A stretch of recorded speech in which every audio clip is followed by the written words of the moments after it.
The fifth lesson is the power of obedience. Luke 11:28 says, "Blessed are those who hear the word of God and obey it."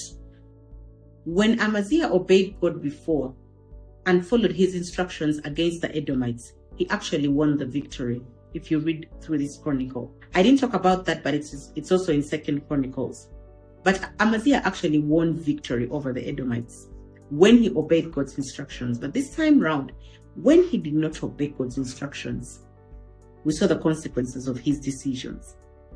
And the sixth lesson that we learn is the role of faith when we are making decisions. His decision to trust in his own strength actually led to his defeat. If only he had trusted in the 300,000 men that God had already provided for him and asked for a strategy, just like King Jehoshaphat. I'll give another example of Gideon. God asked Gideon to reduce the number when he was going to battle with the Midianites.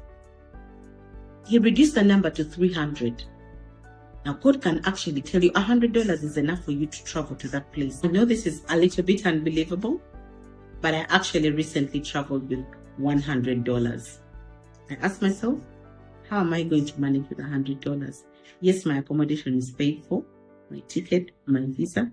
How am I going to manage with that? And every time I give this testimony to anybody, they actually don't believe it, but I actually did travel with $100. It was the faith that I had in the first place to travel with $100 on instruction.